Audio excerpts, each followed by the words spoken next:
The following is a presentation of the Belly Up Sports Media Network. Here's what's cooking on today's Sports Stove podcast. We continue our college football preview with the ACC conference. We're going to talk Major League Baseball and all that's going on there and some NFL news as well. That's what's cooking on today's Sports Stove podcast. From Belly Up Sports and the Belly Up Podcast Network, you're listening to the Sports Stove podcast with your host, Vince Stover. Hey, good looking, what you got cooking? How's about cooking something up to me? Welcome in to an all-new edition of the Sports Stove podcast, presented by Righteous Felon Jerky, the purest jerky in the game. Go to righteousfelon.com, use promo code BELLYUP. You're going to get 15% off your purchase.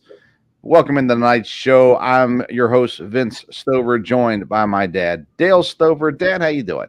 Doing good. Looking forward to it.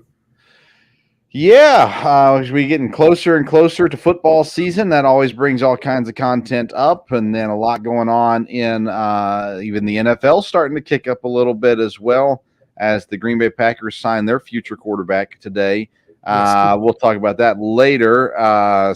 Stay tuned for that one. But plenty of good things going on as well. We want to say hello and welcome to our live viewers on the Sports Stove YouTube and the Sports Stove Facebook pages. And, of course, all of those listening later, thanks for tuning in to wherever you get your podcast, the Sports Stove podcast. Dad, let's start off with some Major League Baseball news. Of course, we talk a lot of baseball on Sunday nights. If you don't tune in to the Sports Stove Fantasy Baseball Show, we talk a ton of baseball, not just fantasy baseball, real baseball too. That being said, the races continue to get interesting. The All-Star break has been good for some and negative for others. Let's start, though, with your, not yours as in fandom, but where you live. Cincinnati Reds, they were hot coming into the All-Star break. 6-game losing streak. If only somebody would have told us it wasn't going to last. Oh, wait, I did. How are things feeling up there in Ohio, Southern Ohio right now? Well, I think they're still optimistic because I don't think they're going to fall apart. They do have a losing streak, and right now they're playing my Giants, so I hope that continues, even though they're ahead at this moment. But we'll see. I still think they can play well, and I'm afraid your Brewers really, they're inconsistent. You just don't know. So I don't know that they're going to run away from them at this point. And I don't know that any other team at this point is going to get in the mix. I'm not sure the Cubs are going to get high enough, to push them there. And so I think it'll be a two-team race, probably down to the final, or at least, the last couple of weeks. I believe it will be. We'll see. Like I said, people have been excited, here in Southwest Ohio for sure. Like I told you, I saw in a store T-shirt that said the Big Red Machine on it. So they definitely have been waiting a long time for optimism, and so they're jumping on it. It's just too bad that optimism only lasted 2 weeks.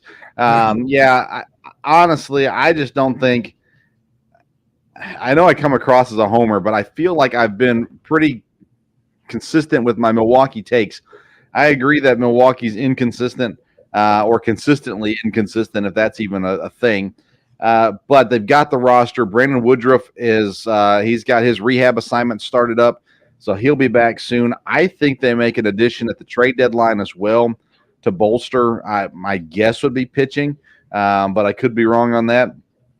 I just think that roster-wise, they have clearly the best roster in the division. The division's bad. There's no doubt about that. Cincinnati, to me, we've seen the last of them. They're going to be entertaining still, but they're not going to be legit threats. Chicago, I think Chicago ends the year in second place in the division, but I don't think that says a whole lot. I mean, they're not going to be playoff contenders or even division contenders. By the way, St. Louis Cardinals on a 5-game win streak right now. I told you, don't sleep on them.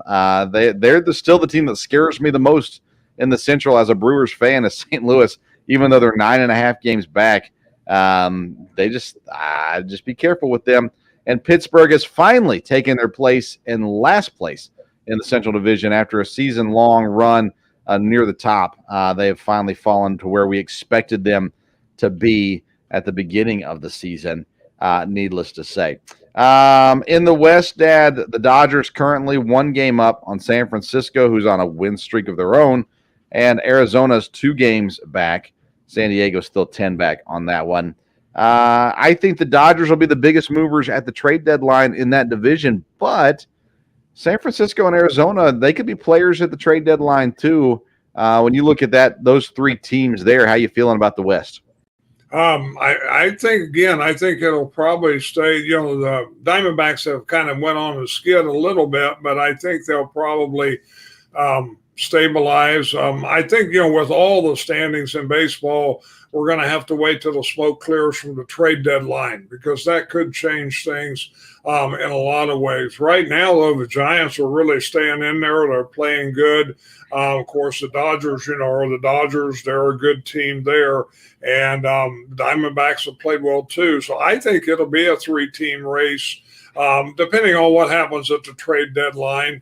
But I would expect the Giants to make some kind of move. They have before at the trade deadline. They've tried to make moves this year a couple times, so we will see. I wouldn't be surprised to see something there. And again, the Diamondbacks, that might make a big difference with them also. But, the Dodgers do have a history of doing well with these kind of things. So I think the West is definitely a good division. It's not American League East, but it's been competitive, and it seems to be really good baseball to watch.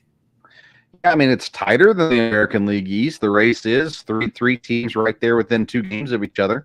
I think it's going to be entertaining. I'm interested to see what happens with the trade deadline. Talked a little bit about that on Sunday.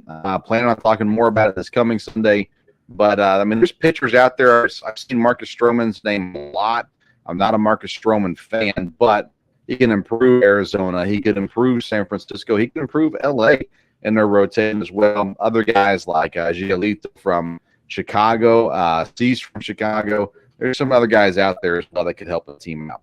In the National League East, Miami's finally falling. I've been predicting this for a while, too. It took longer than I expected, though. 6-game losing streak. They're now 3rd in the division. Philadelphia shows up. Now they are 2nd in the division. We know Philadelphia is dangerous if they get things going. They've won 4 straight, 7 out of their last 3. They're losing as we're recording this episode. But Philadelphia started to look better. Atlanta's still the team to beat, but they are on a 3-game losing streak.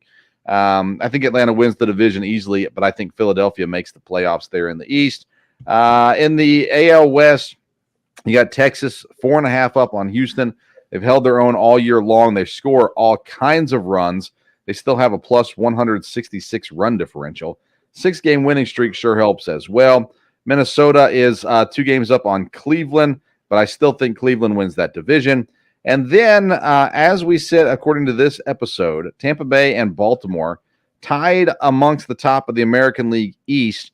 Baltimore has played 4 less games than Tampa to this point. But nonetheless, there they sit. Toronto started to catch up as well at 5 games back. But Tampa on a 4-game losing streak, Dad, the All-Star break didn't seem to help them out a whole lot. No, it didn't. And like I said, the Orioles have really kept playing good ball. There was the Dodgers. Now they've lost a couple, but they won today. And the Orioles are just very consistent. They've got young players. They've got a lot of players that contribute. And, it's been good for fantasy baseball. There's been a lot of Baltimore guys that are on a lot of teams, that's for sure. So I think that race will come down and be very interesting between, 3, maybe even 4 teams, but probably 3 teams. I think the end of the baseball season is going to be real interesting. I don't think it'll be as cut and dried as early as it has been. As of this moment, the Yankees are last in the division. I've been saying now for a couple of weeks, I think Toronto wins the division. Tampa will figure things out and level out again. They make the playoffs, I'm pretty sure. But they've had a rough stretch, no doubt. And other than the Yankees, the roughest stretch since the All-Star break. But still, this division has, let's see here. Everyone has a positive run differential, which isn't a huge necessarily deal, but everyone above 500 The last place Yankees would lead the AL Central, would lead the NL Central, I believe, or close to it. I guess they wouldn't lead it, but close to it. And they'd be in the race in pretty much every division. So you got to watch out for them still, but I think we're going to see that race thin out a little bit over the next couple of weeks. And the Yankees, the Yankees don't have pitchers. They're really struggling with their pitchers, and it's just not going to work. So will they add them at the trade deadline this year? Will they wait till the offseason? Will they make a run at Ohtani? All those kinds of things are the questions. Now, I have made an effort not to talk about Shohei Ohtani on this show or any of my shows in regards to trades until something actually happens, because everyone has rumors about where he's going to go and what's going to happen, but nobody knows. So I'm foregoing the Ohtani conversation. I've said already, I think the Angels should keep him. I think they will do everything in their power to keep him. And so until we actually get a real report of any kind, we're going to avoid the Ohtani talk because we've got other things to discuss, needless to say. All right, anything else? Oh, I was going to ask you, Dad, on baseball. We did this a couple episodes ago, maybe last episode. We eliminated the bottom feeders, KC, Oakland, Washington, and Colorado. And those are the only 4 teams we officially eliminated. And I'll make the final decision on this. But give me one team other than those bottom feeders, KC, Oakland, Washington, Colorado. Give me one team you're confident is done for the year that we can write off as well. Do you have the White Sox in that group? They were not in that group. I would think I don't think they're going to be a factor. All right, so I'm not going to disagree with you necessarily, but I'm not going to cross them off the list yet because they're in the AL Central. It's probably safe still, but neither Central Division is good. I'm going to go with the Pirates, though, Dad. I'm going to officially knock them off the list, write them down, cross them off, be done with them. And we'll continue to eliminate a team at least each week. And so we've got Colorado, Washington, Oakland, Kansas City, and now Pittsburgh officially eliminated, according to the Sports Stove podcast from Major League Baseball playoff chances. All right, let's get on to some college football talk. We started our preview last week with the Big 12. Excuse me. And if you missed that, make sure you go back and take a listen as well. Today we are getting to the ACC and excited about what is ahead here as we continue our college football preview. So let's get into the ACC and discuss. We'll go alphabetical order in here. I actually put Notre Dame in here, but I guess I shouldn't have. They're not part of the ACC. But I have some of that. Maybe at the end we'll talk a little bit about Notre Dame as well. But anyways, let's get into it with Boston College, Dad. Boston College head coach Jeff Hafley, quarterback Emmett Moorhead is back. The defense should be improved in Boston College, but not sure the offense is going to do a whole lot. Down quarterback from what they've had in the past. There's just different things that have happened that offensively doesn't look like Boston College is really going to keep up with the rest of the division fully.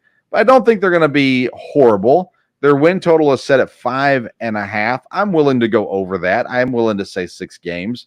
But needless to say, I don't think Boston College is going to make a whole lot of noise in the ACC this year. How do you feel about Boston College? I'd agree with you. I'll go over. I think they can win maybe 6 games. Maybe they're headed a little bit in the right direction. But again, I don't think they're going to make any noise this year. So I would kind of agree where you're at on that.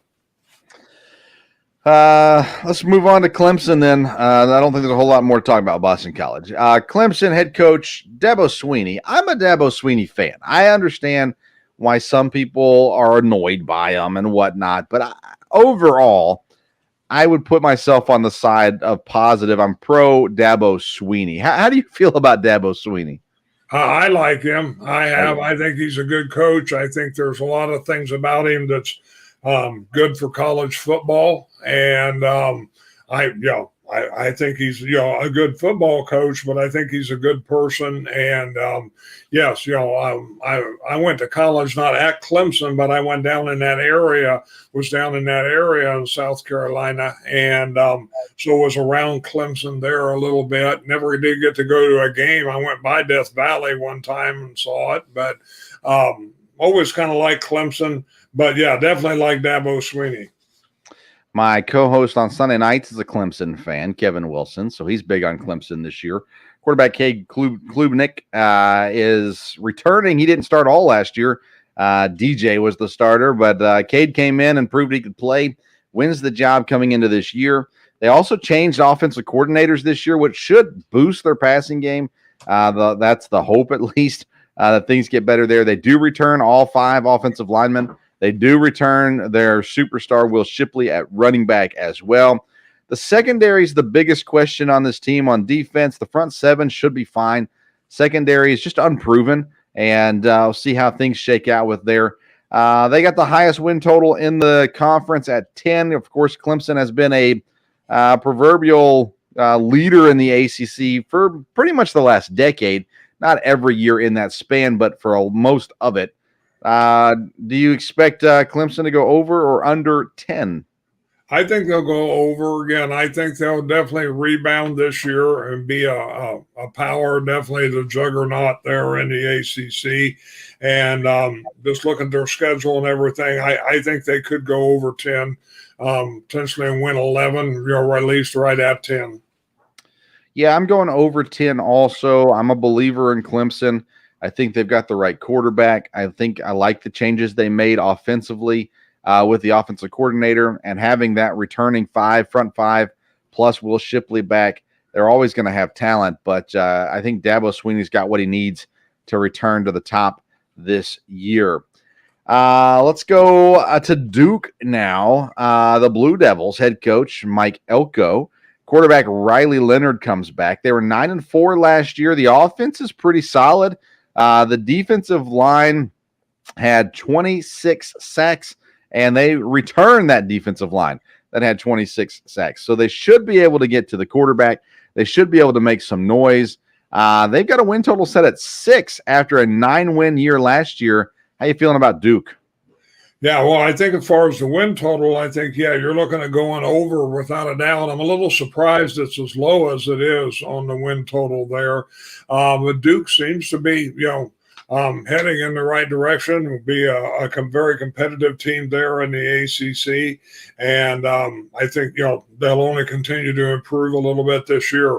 Returning a defensive line like that, and, that's got to be in the right direction. I really like what Duke is doing. I go easily over 6 with Duke. I think they could hit that 9-win mark again this year, possibly. I think they're kind of that dark horse team in the division. And so I like Duke a lot as well. I'll go over. They're headed the right direction. At least it seems that way. A team that everyone thinks is headed the right direction as well is Florida State under head coach Mike Norvell. Quarterback Jordan Travis is that kind of quarterback that gets the hype. Can he fulfill it? They do have a legit offense. They return 9 starters on their defense, including a guy who was projected to be a top 10 draft pick this past year, and Jared Verse, but he decided to come back to school, so he is back as well. 9.5 games for Florida State. It's been a while since Florida State was a contender. How do you feel about them? Well, again, it's good to see them be back. I'd like to see them go over 9.5. I don't know. 9 might be more realistic. They got 2 big games early that are going to be a key. They've got LSU and then Clemson early.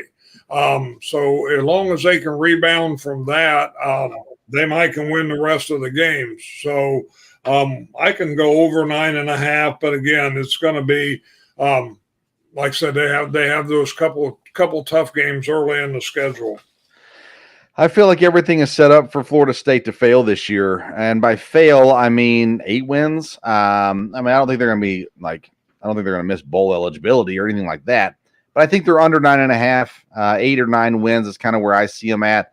Again, I think the hype is there, and that always scares me, especially a team that hasn't recently earned that hype. I think of, I live here in Kentucky. Kentucky had a great year one year, and then all of a sudden it was, oh yeah, they're going to win the SEC, and that was continued on even through the Will Levis year. So, no, we're done with that nonsense. They didn't earn the hype yet. So with that, I'm saying they're going under 9.5 there. And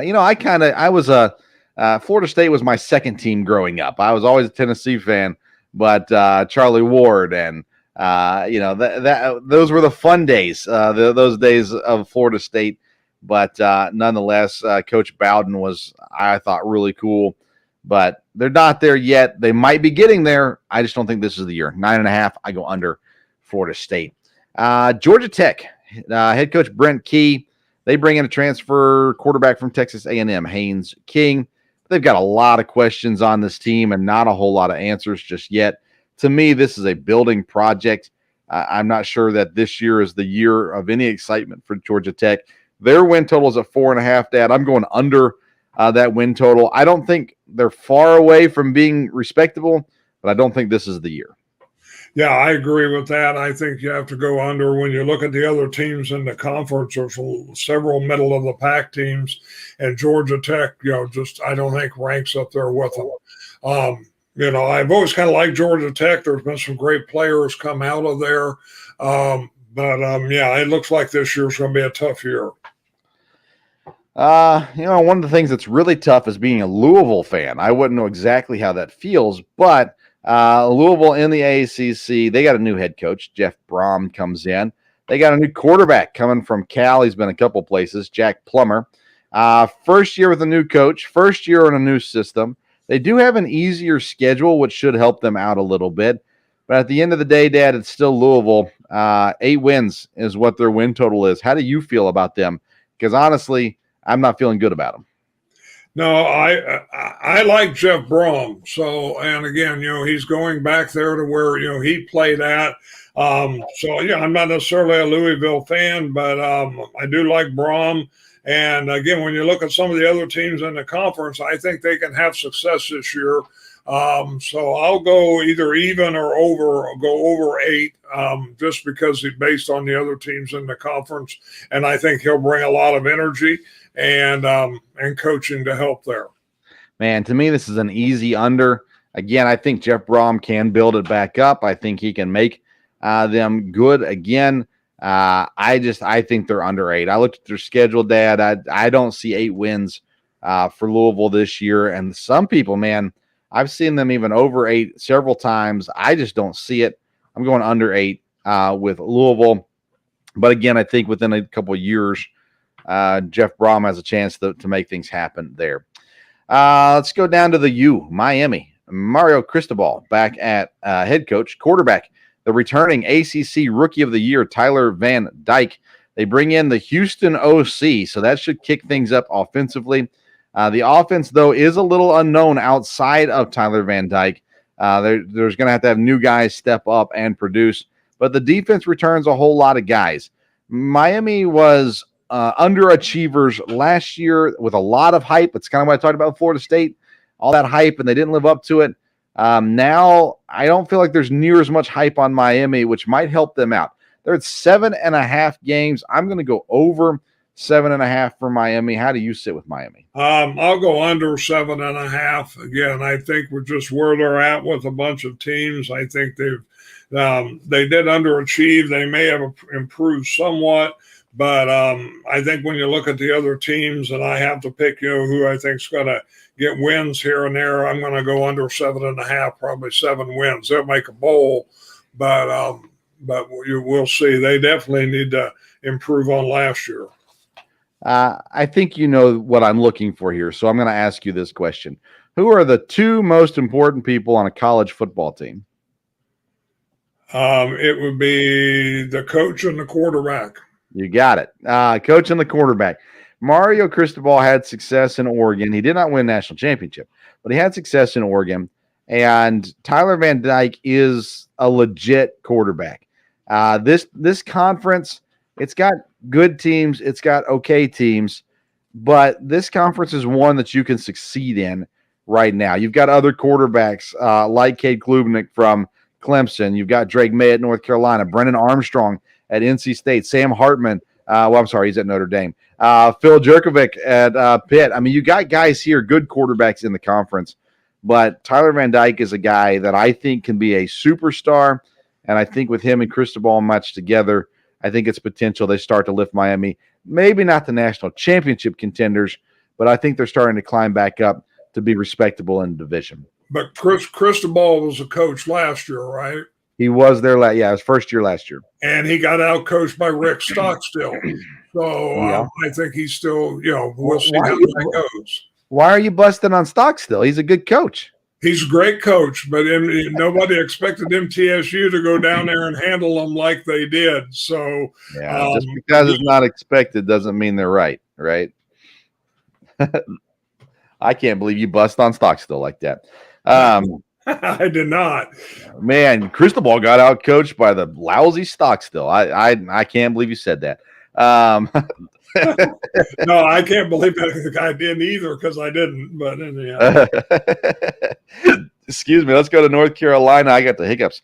North Carolina, Mac Brown, legendary coach, has been doing some pretty good things at North Carolina. Quarterback Drake May is, the top of the class at the end of the day. I mean, he's projected to be one of the top 2 quarterbacks in the draft. But listen, these guys lost a lot of offensive production. The O-line is back, but they allowed 40 sacks last year, so is that a good thing? The defense finished 86th in the nation in rushing yards allowed. There needs to be improvement in North Carolina, Dad, and just because you have Drake May, the coach and quarterback are important, but you're going to have more than that. 8.5 is the win total set at North Carolina. Everybody goes, well, they got Drake May, so they're going to be great. I'm going to go under 8.5, Dad. I don't believe in these Tar Heels. No, I'll go under 8.5 also. I may be a little prejudiced because I'm just not a big North Carolina fan. But looking at it, I don't see them going over 8.5. They may be a little bit of an issue of power in the conference, but I'm not sure of that either. They may be surprised and underachieve. I agree. In-state, I guess you call them rivals. NC State is up next. Dave Dorian still there as head coach. They bring in the Virginia quarterback, Brennan Armstrong. Brennan Armstrong had high expectations last year. He couldn't fulfill them at Virginia, but he comes down to NC State. Well, listen, they've got a defense, maybe the best defense, probably the second best defense in the conference behind Clemson. But they've got a really, really good defense. At least they should be. But they've got hard games. The good thing for NC State is their hardest games are at home. They get to host the toughest opponents this year. So maybe that helps them sneak one of those out. NC State has a win total set at 7. How do you feel about the Wolfpack? I'll go over on the Wolfpack. Like you said, they've got games at home, and I think they'll sneak at least one out, or that, maybe people don't think they'll win. And NC State's kind of turned things around in the last few years, and I like them, and I think we'll go over 7 with them. I go over as well, probably not by a ton, but I'll go over. I like Brendan Armstrong. If he stays healthy, I think there's a lot of good things that can come from that. How about Pitt? Pat Narduzzi there at Pitt. He's gone through a lot of transition with players transferring out, having great players like Kenny Pickett, and then losing their best receiver after Kenny Pickett graduates. Well, they bring in a Boston College quarterback, Phil Jurkovec. Offense should be productive for Pitt this year. The defense is supposedly reloaded. Now, I will admit, I don't follow Pitt football a whole lot. Of course, they lost a great defensive lineman to the draft this year. But everything that I read says the defense has been restocked. Pitt's one of those teams I always look at and probably always just assume they're not going to be that good. But they got a win total at 7. I'm willing to go over 7 for Pitt and see, because, again, quarterback's the situation. Jurkovec being there should be good. I go over 7 for Pitt. Yes, I'll go over 7 too. I kind of look at them the opposite of you. When I hear Pitt, I always think of teams that have been competitive. A lot of great players there, and I don't think whenever you play Pitt, you can't look past them. And again, 7 may be about right, but I'll go over on that. Well, if you want a team to look past, that's the next one, Syracuse. And they've improved, of course. Dino Babers has done a good job there. Garrett Schrader's the quarterback. They lost a lot on offense, which when you say that about Syracuse, that should be scary. Secondary's good. The front seven's the question at Syracuse. A lot of teams have secondary questions where the front seven's good, but the opposite for Syracuse. Again, I think they're a team that has been on the rise, but they may have lost too much this year. 6.5 is the win total. I'm going under for Syracuse. I think the competition, the middle of the road ACC competition has gotten better. I think Syracuse drops under 6.5 this year.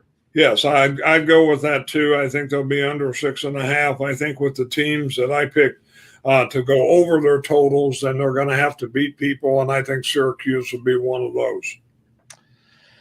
Virginia, second-year head coach Tony Elliott. Of course, he was the OC at Clemson. They bring in a quarterback from Monmouth. Tony Muskett is the QB. You want to, when you hear transfer QBs, you'd like to hear a little bigger names than a D2 school, Monmouth, but that's who they got. They lost their quarterback to the transfer. He went to NC State. They lost 4 wide receivers. They lost most of their offensive line. The defense had some bright spots. They've got to improve their pass rush. You look at all they lost, and your first thought would be they probably go down. How do you feel about Virginia? I mean, 3.5, by the way. Sorry, 3.5 is the win total.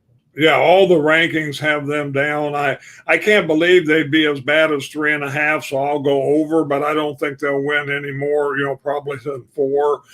Looks like, the coach there again from Clemson's a good guy, but it looks like he's got a ways to go to get them back on track.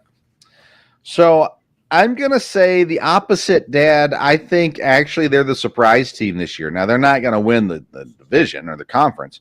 But I think they might even hit 6 wins this year. I go over 3.5. I think Tony Elliott, he's going to have to do it different than the way they did it at Clemson. But I think he's going to find those guys, give them a year or two, and let him develop some guys. I think you're going to see good things out of it. And from a guy who watches FCS quarterbacks on a weekly basis, you get a kid in here who's a D2 kid in Tony Muskett. I don't know anything about Tony Muskett, so I'm not pretending to be an expert on him.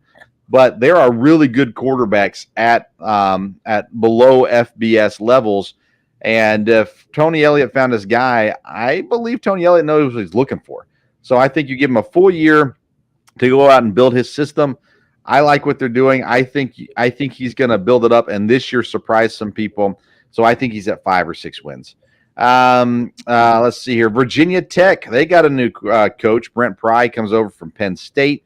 Quarterback is Grant Wells. They lost a lot on offense due to transfers, but they've also added transfers. The O-line is the same, which can be good sometimes, that continuity. They also return a lot on defense. Brent Pry supposed to be a defensive guy. Virginia Tech's win total is at 5.5. I'm giving them the benefit of the doubt and going over, but I'll be completely honest. Of all the teams in the ACC, Virginia Tech might leave me scratching my head the most. I really don't know what they're going to do. Yeah, I'll go under 5.5. Again, they're a team I kind of always like. I always like to pick them sometimes, underdogs against teams. But just, reading about them and everything, I think, again, when you look at the teams we've talked about already in the middle of the pack, if they're going to be, 7, 8 wins or whatever, then somebody's going to get beat in the conference. And I think this might be a little bit of a rebuilding year for Virginia Tech. That brings us to Wake Forest. Dave Clawson, the head coach, quarterback Mitch Griffiths. Of course, they lost Sam Hartman, who is a phenomenal quarterback. He went to Notre Dame. Last year, Wake was 8-5. They have had 7 straight winning seasons. The offense, though, could be an issue. They lost a lot. The defense, they really need to be very, very good for Wake to have success. And Wake Forest has an incredibly tough schedule this year. Their win total is at 6.5. How do you feel about them? Again, they've been a kind of a surprise team the last couple of years and have done better. I'll go over 6.5. I probably don't have good reason to think that. But I'll go over and think they'll be in the middle of the pack there and they'll get in the bowl. I have over written down on my paper, and I don't remember why. So I'll leave it there. I'll say over as well. I mean 8-5 last year, 7 straight winning seasons. They got to get to 7 wins, right? So I'll go over, mainly because I already wrote it down and I don't want to erase it. So I'll stay with over on Wake Forest and go from there. I did put out a poll this week, Dad, on the ACC, asking our listeners or Twitter followers who they thought would win the ACC. I gave them 3 options: Clemson, Florida State, North Carolina. Then I gave the 4th option as other. The Twitter poll ended very lopsidedly. Clemson, 75% of the voters. Florida State got 25% of the voters. North Carolina and other got 0% of the votes. So Clemson, the heavy favorite here. That brings us to our tiers. We have 4 tiers that we break teams into. The first one is national championship contender. The second one is conference championship contender. Then we've got the a little bit of hope section. And then our final tier is the Vanderbilt tier, meaning no hope at all. All hope is lost. Nothing happening in the near future as well. So let's start with our national championship tier. Dad, I have 1 team in this tier, and that is the Clemson Tigers. How about you? Yes, I have Clemson would be the team, and I think they will contend for the national title. So I think they'll be in the hunt. I'm 100% with you. I think they're a playoff team. I think they're legit national contenders. Again, they've been there. They've done that. They've had a couple of years that haven't been as good. They lost a lot of staff over the last couple of years too. So losing Brent Venables to Oklahoma, Tony Elliott to Virginia. Now they bring in new OC. So, I mean, there's things happening. I think they get back on track this year. Conference championship tier number 2. How many teams do you have in this tier? Besides Clemson, I just have one other one. I think there's only one other team that's got a chance. So, okay, who's that? Florida State. Okay, I have Florida State there also. I've got another team, Dad, and I bet if I gave you 3 guesses, you wouldn't guess this one. So I've got Florida State in this tier, and the other team I have is the one and only Duke Blue Devils. I think Duke is on the rise, massively on the rise, and I think this could be a year they could actually surprise people and contend for the conference. I kind of considered Miami. I considered North Carolina here, but I don't think those teams are quite there. I think North Carolina is going to underachieve this year. Needless to say, I left them out of this tier, although, you probably put them there, and I wouldn't argue with you if you put Miami and North Carolina here also. But, Dad, I think Duke is your dark horse of the year in the ACC, and they could be pushing 8-9 wins and maybe sneak past one of these other top teams, beating them, and then and having themselves sitting pretty there at the end. Any thoughts on my Duke take? Well, like I said, when we talked about them, you were very positive. I think Clemson is the team in the ACC, so I don't know that Duke is going to really challenge them. Maybe they'll finish second, but Duke, easily could be the third best team there. So we'll see. It's interesting. We're talking about Duke football on the rise, but it looks like it is. So yeah, wild for sure. Then we'll drop down to tier number 4, the Vanderbilt tier, the there is no hope tier. Last week you didn't have anybody in this tier in the Big 12. Do you have anybody in this tier for the ACC? As far as this year, and really no hope. Yeah, I've got 2 teams in the Vanderbilt tier. Okay, who you got? It'll be the Techs, Georgia Tech and Virginia Tech. Interesting. Okay, so I don't have anybody in this tier, this conference in the ACC. Georgia Tech, I don't think they're going to be good this year, but I just see them turning things around, beginning that step forward. So I didn't put them in this tier. I think that they could be last in the division, but even so, I don't see them as a no hope team. Virginia Tech, again, like I said before, I just have questions. I don't know anything about this Virginia Tech team. I know very little about the coach, Brent Pry. I know about Grant Wells, the quarterback. I have so many questions about Virginia Tech.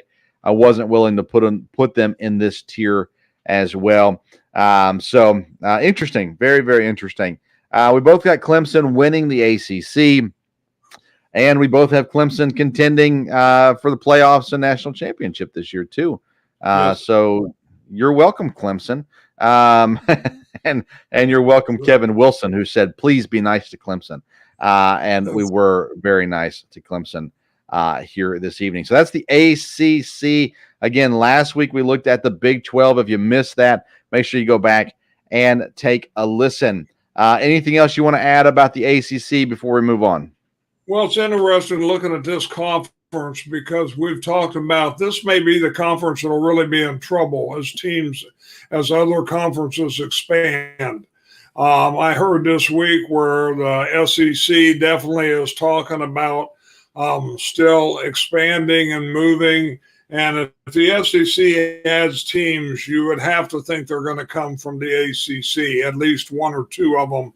And you take the top couple teams out of here, that could really change this conference quite a bit.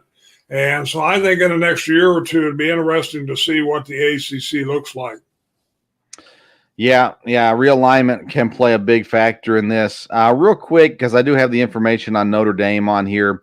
Notre Dame head coach Marcus Freeman, second year. They steal Wake Forest's quarterback, Sam Hartman. They've got a dynamic running back. They always have a strong offensive line. The defense looks strong, but there's a lot of new faces there as well. Notre Dame's win total data is at 9 this year. I'm going to go under 9 on Notre Dame, but I think that's close. I think it's probably right, but 8 or 9 wins is kind of where I see them at. Any thoughts on Notre Dame? I know I didn't tell you beforehand we were going to bring up Notre Dame. Right. I would agree, though, 8 or 9 wins is probably where they're at. I don't know that they're going to try. I think there's going to be a lot of really good teams this year. So I don't know that they'll be able to challenge, to get in the tournament for the national championship. But 8 or 9 wins are probably right where they'll be. All right, let's move on to the NFL, Dad. A couple things I want to hit on before we wrap up tonight. First of all, the NFL running backs are seeming to come together here with concern about the pay for running backs. And Mike Miller on NFL Draft Guy on Twitter put out this thing about the cycle of running backs. You go out and draft them. You get them on that cheap contract. You work them till they're done, and then you go draft somebody else. We're seeing Saquon Barkley didn't get what he wanted. We're seeing Delvin Cook sit out there in free agency. And now other running backs have spoken up as well. I don't know, Dad. It's hard to say. I mean, running backs, you're never going to pay them what they're worth at the peak of their career because they're on rookie contracts. So should they change the way they pay running backs on the rookie contract? Should teams be willing to give them more even though they may not be worth it after that? How do you feel about running backs and their contract situation?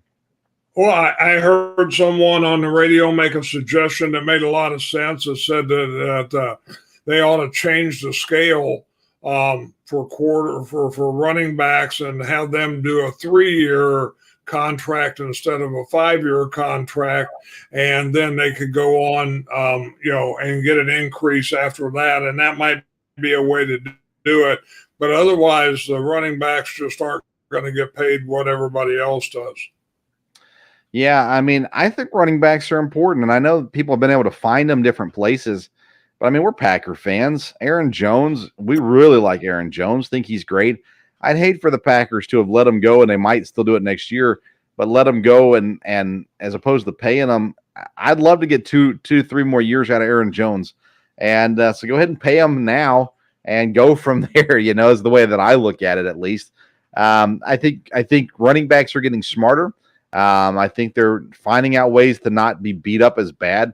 Most teams don't use the running back like the Titans use Derrick Henry, where they're running them 30 to 36 times a game. That's just not the way you're seeing it done anymore. So I think the value is going to go up for running backs in the next couple of years. but they're going to have to figure something else, or else all these running backs are just going to say, you know what, it's not worth it. And then you're going to be stuck without running backs to some degree as well. DeAndre Hopkins signs with the Tennessee Titans. This one, I mean, I know that it had been out there. I knew he had visited them.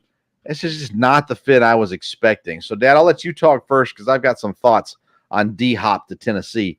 Do you like the signing for Tennessee? Do you like it for D-Hop? Do you not like it at all? How are you feeling about it? Well, I think it has potential to be good for the Titans. Again, you just don't know how good he's going to be. If he comes back and he is anywhere close to what his potential was, then it's a great addition for whoever got him.